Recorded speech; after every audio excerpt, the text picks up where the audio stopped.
Hi everyone, welcome back to my channel, Reacting Chill. I'm Dika. So last time on WOTAKOI, Love is Hard for Otaku, we had a very nice segment where we saw both, it was actually opposite ends you could say. So Narumi and Koyanagi had gone out to dinner. They were trying to talk about a certain anime, but they realised straight off the bat that even though they enjoyed the anime, they had their indifferences and certain opinions about it which were completely different. Which was funny because not only were they talking about how their respective boyfriends, how much and how little they engaged in what they liked, but who would be the top or the bottom if they were in a VL pair, which was absolutely hilarious. And then on the flip side, we had Kawakura and Hirotaka. They were out to dinner with their juniors. And even though their juniors were talking about their girlfriends as if they were single sort of thing, in the end, you could see how it was both affecting them, that they didn't like how these basic men were talking about their women. Obviously, Hirotaka finding out that Momose does actually see him as her boyfriend, not just her friend, like otaku friend, gaming friend, but essentially seeing him as a romantic interest, which was nice. And I did forget to mention this last time. The juniors were always talking about how Kawakura's face is always angry, and he had reminded them why he always looks angry, because clearly people don't want to shut up about Koyanagi. But he basically indirectly put them in their place to stop talking rubbish about women who are already taken. So here we are with episode 8. Oh.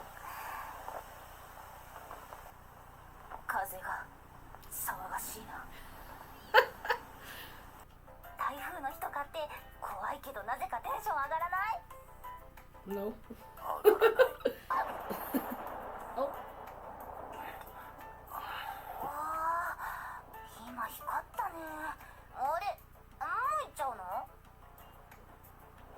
Maybe he doesn't like the thunderstorms.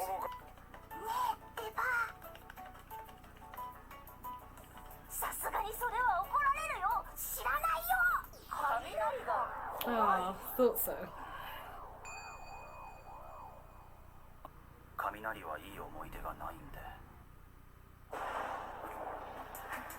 Oh.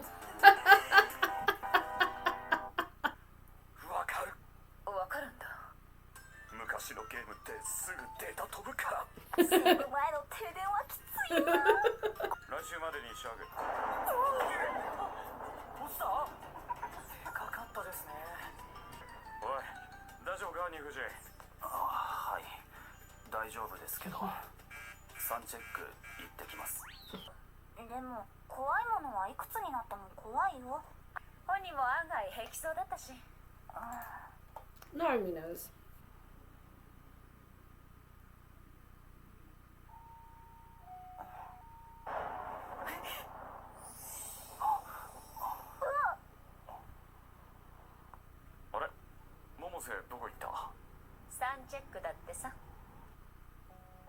Oh, no, I think it's good.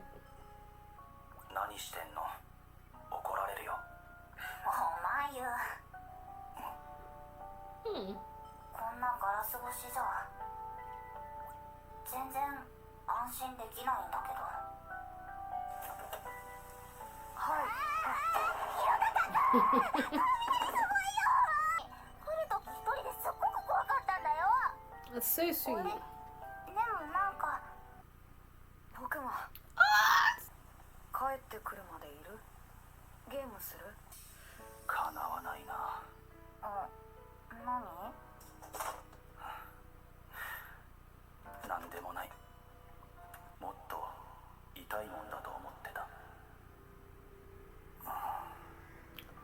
Oh yeah, he mentioned he's got a piercing.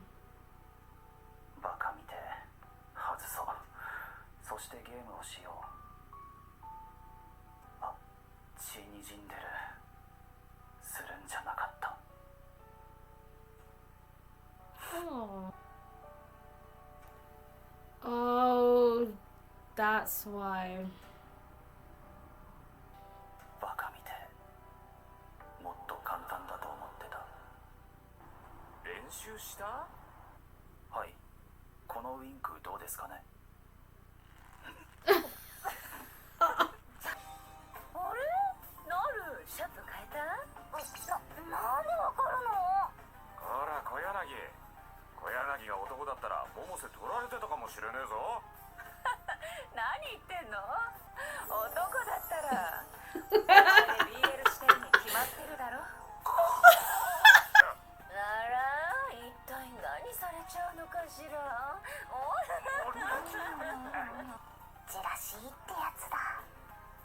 いいよね、ラブラブで。なるみはどうなの？もし俺が他の女の人と飲んで絡んだりしたら。だってひろたかだよ。そんなことあるわけないじゃん。もうやったな。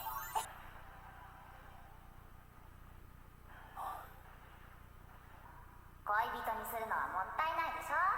大事なオタク友達だからね。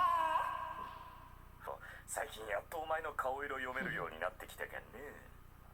空気は読めないのにな。These two ugly nuisances. ごめんなさいね。その汚い顔面で床でも拭いてたらいいんじゃないかしら。意識高い系気取ってんなよ、黙ってろ。どうしたニグジ？二人きりの時どんな感じなんすか？どうですか？どうって言われてもね。やかし言うようなやつじゃねえか。It's not. I think he's being serious, but he literally doesn't know that.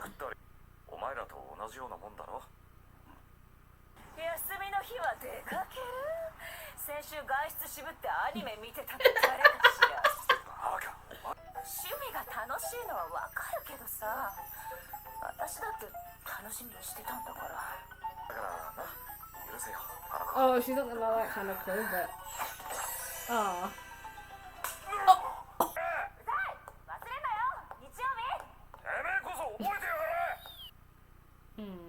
全然同じじゃない。何が？ No, but he realizes something's missing from the relationship, the actual relationship itself, beyond what they do as otaku friends. And I think he's getting that. He knows that. 同じ素材でどうしてこうも違うのか。 He looks so cute in his glasses. 魔王が同じ血族だなんて信じられないな。いつもはコンタクトなんだけど、久しぶりに号泣しちゃってさ。わしの名親を泣かせたのはこのドイツじゃ。 Yeah, I'd be like that as well. あ、違うよ。映画。最近デート行った？そりゃ私たちはデートくらいしょっちゅう。They've not really spent time together. デートってなんだっけ？デートか。俺んちで OK。とか言いそう。 You don't know that. ゲーム、ひろたかとはそういう男。今まで付き合った人とはゲーセンや本屋行った。行かない。行くわけないじゃん。相手一般人だよ。そっか。じゃあ次の日曜日とかどう？待って。何の話だっけ？デート。 Exactly.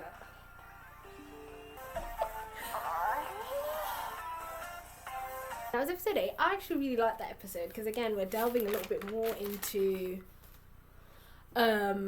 more of their, not just their personalities in general, but just how Hirotaka views and the perception he has of their relationship and the expectations, obviously. So there were like two different parts of the episode. In the beginning we find out that Hirotaka, it's like thunderstorms and lightning. So we find out Hirotaka doesn't like the thunder. He's a bit afraid of it. He mentioned that growing up, especially if there are power cuts, he would lose the game he was playing, and he'd lose it before he saved the game. So he was wearing headphones in the office just so he could drown out the noise. At that moment, he ends up going for a smoke break, and Narumi, obviously from years of knowing him, growing up with him, picks up straight away that something's wrong. So while he's out in the smoking break room, he remembers a time when he was younger, and during a thunderstorm, and he was scared. Someone was ringing the doorbell. He had a younger Narumi had turned up to come see him. She was like, I wanted to see if you're okay, and making sure you're okay. I wanted to make sure you're better. I was feeling scared, but now I feel better. And it was so sweet to see little Hirotaka smile there. He was, because he felt much better too, because Narumi was there. And in the present day, Narumi did go to see him. She was on the other side of the glass in the smoking room area. Even though he asked her, why are you here? You're going to get in trouble. She said that she wanted to make sure he was fine. And even though it doesn't make you feel at ease, but at least she picked up on his uneasiness and wanted to be there for him. which was actually really, really sweet. So he rewarded her by getting her a coffee. We did see a very, very important, because this kind of links back to Hirotaka's whole personality, important flashback where we see him give himself a piercing. As far as I know, it was through elementary school and middle school they knew each other. I don't think they went to the same high school. So Hirotaka clearly had always liked Narumi, and he had seen her, maybe she was in high school, she was with a guy with piercing, so he was trying to, like, I don't know if this was purely because of her or if this was purely in general, like maybe for girls to like him. But when he had gotten himself a piercing, he mentioned how, why did he do it? It was so stupid. He felt dumb doing it. And he even made a comment about why was growing up so hard, just trying to fit in, which kind of goes back to the point I made with him, how he's so absorbed. It's almost as if he zones and he completely shelters himself through his gaming. That's his comfort, you could say, his comfort blanket. And even growing up into adulthood, it was extremely hard. And that is something very good that they touched up on, because certain things that you learn when you're younger, you do take onto adulthood. It's almost like a comfort blanket, certain being, I wouldn't say shrouded, but those sorts of insecurities stay with you long into adulthood, especially when there isn't an easier way to be able to deal with them growing up or when you're younger. So these sorts of things he had picked up on. Another thing he was starting to see was how him and him and Narumi's relationship was definitely different. They were dating per se, but as he could see how Kabakura and Kuronagi were, he wasn't like that. Not necessarily along the lines, but he could start telling the difference that me and Narumi are nowhere near that. Me and Narumi are nowhere near that. He even asked, she even made the comment about, it's not like you to go flirting with other girls. You know, you wouldn't go flirt. Because he asked her, would you get jealous if I flirted with other girls? And she was like, but it's not like you to do that. And he kept thinking about their first conversation about how she wouldn't date someone like him, and how, you know, you're just like an otaku friend. And that's where he realizes what I'm stuck as, because that's what they grew up as. They were both into the otaku things. They both liked oh, excuse me. They both liked the similar interests. So she saw him as an otaku gaming sort of friend. And he realizes that I am not just that. I need to be more than that. I need to find a way to be more than that. He again confided in Kabakura about, what do you guys do, Kuronagi and Kabakura, about what do you guys do normally, you know, when you're not arguing, essentially. And he could tell straight away that in their interactions, when he tried to say to Hirotaka, basically, we're just like you, we hang out, we watch this, do that, X, Y, and Z together. And he says at the end that we're not the same. We are definitely not the same. Like, there are certain things me and Narumi like doing, but we aren't on the same sort of, I guess, emotional level as you guys are. So Narumi was at Starbucks, and obviously Naomi, I can never say his name right. Naoa was there, so he had asked about what their relation, how are things going with her and Hirotaka, because she made the comment about how both yourself and Hirotaka from the same clan, because they are opposites. So she was listing all the dates that they had when she realized they weren't really dates; they were just sort of outings like friends would do, you could say. There hasn't been crossing over to the threshold. They've been hanging out together, but there's not been, I guess, crossing over to the threshold just yet. So she couldn't really pinpoint a particular point where they went out dating. So on their way home, while she was thinking about it, she had already made the assumption that if she was to ask him, he would essentially do the same old thing, whereas, you know, go back to his place, play games, da-da-da-da-da. In other words, she already made that decision that he was going to do that, not realizing that Hirotaka has actually been thinking about himself, because he had asked her straight out, you know, what did you do with your other boyfriends? You mentioned all the different places she went, and that she would never, like the sorts of things she did with Hirotaka, she never would have done with her previous boyfriends. The obvious reasons there being, there were otaku things. She could never share that with her boyfriends. So he basically said, next Sunday, let's go out on a date. Like, let's do those sorts of things. Like, I don't know, go to the amusement park, go out and see a movie, those sorts of things.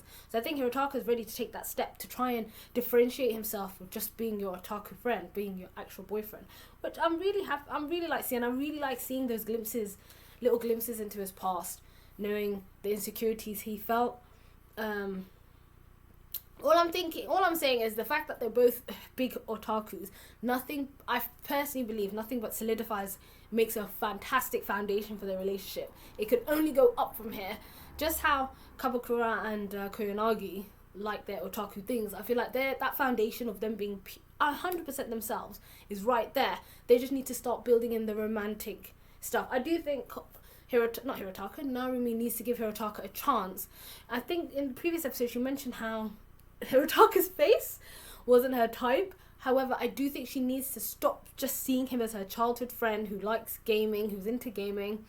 Because currently one of the things that Narumi never had into her adult life was having other otaku adult friends. So not only was able to rekindle that with Nifuji, with Hirotaka, she also got other friends, therefore expanded her circle of otakus, being able to express that interest in adulthood. But she needs to move from that and actually personally believe to start looking at Hirotaka in a more romantic sense. And I think that's the bit where she can't seem to see Hirotaka anything more than her childhood friend. That's the phase he's stuck at, and she's not been able to move on from that to see him as a potential boyfriend, a potential partner. They've had instances where they've been, those instances that have happened and been together and so forth, but I don't think emotionally she's been able to do that yet, to say, okay, Hirotaka, he likes gaming, he's into this, but he's actually I think the best way to her lover, having those to move that relationship forward. And I think Hirotaka wants to do that. He's mentioned previous time before that her otaku-ness doesn't bother him, doesn't affect him. He thinks it's a good idea that two otakus should be dating because you don't have nothing to hide, but he wants to move from that and hopefully push his relationship forward with Narumi, which I'm really excited. And again, I like that we're getting to see a bit more of his glimpses into his past, so we get an idea of what Hirotaka was like growing up, because he always comes across so stoic, unfeeling, but a lot of things clearly growing up had affected him. He does think about these sorts of things, even though it comes across, and like Kabakura had mentioned, only Narumi seems to have a read on him. There's a lot of things that go, like a lot of emotions he experiences under that. So no, that was a really good episode. And as always, if you did like my video, don't forget to give me a like, comment and subscribe, and I'll see you guys next time.